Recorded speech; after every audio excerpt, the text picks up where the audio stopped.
The new creation now has access back to the supernatural realm. So you don't need to say, okay, the fibroid maybe will now be shrinking, they will be putting radiation, the doctor will be going for radiation, they will be shrinking it takes how long? Maybe by third month, and then it will now shrink down small to a size. No. Right here now, it vanishes to thin air. Because in that realm, there is no time. It's a timeless dimension. If you only function in the realm of senses, many things God promised you won't get them, because you have to keep waiting. You just have to keep waiting. Maybe I should give you one or two more examples.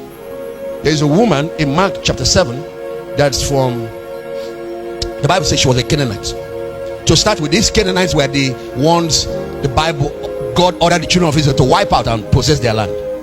A few of them survived because they didn't completely wipe out, and there was a descendant of those men. Here now, she had a daughter that is possessed of the devil, and she kept asking Jesus to heal her daughter. So Jesus responded to her according to time. He said, I cannot take the children's bread and throw it to dogs. And the truth is, until the cross, the Gentiles have no access to healing. They had no access to the covenant. They were alienated from the commonwealth of Israel. We had no part. So it was illegal to be making that request. She needed to wait until Jesus had died and had paid for the sins of the world and risen from the dead. Then she can plug in for healing. The Gentiles were cut off. The Jews were allowed. That's why he said children's bread. He was talking about Abraham's descendants. If you read Romans chapter 1 verse 16, he said the gospel is the power of God unto salvation to everyone that believes, first to the Jews.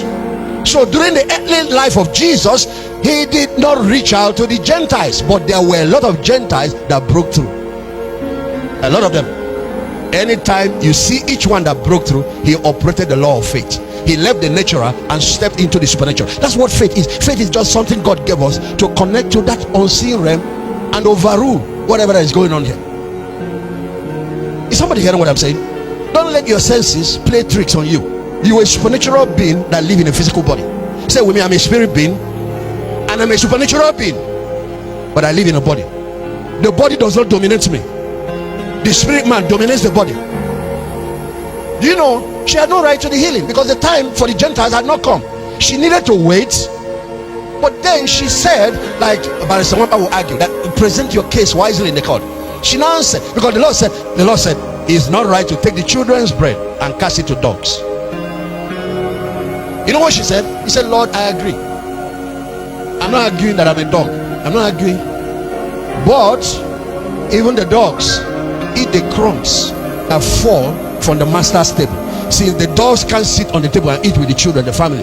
They hang under the table.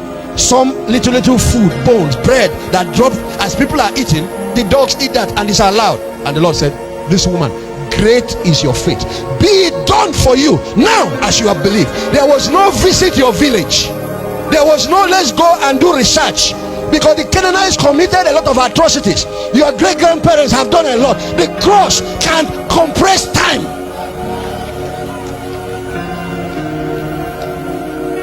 There were a lot of other people that were non-Jews. There were Roman centurions. In the case of Roman centurion, he said, I've not seen such faith, not even in Israel. In other words, anytime a man exercises faith, he can overrule time. We had cases of a harlot, Rahab the harlot, in the same city of Jericho that was supposed to be destroyed.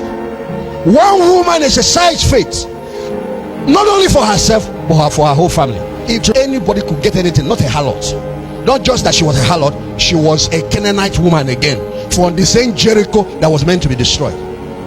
And all they gave her was not even the blood, it was a symbol to represent it, a scarlet cloth. You know, PCJ showed us scarlet, that red to represent the Passover. The children of Israel had a rite, they killed a lamb to be free from Egypt.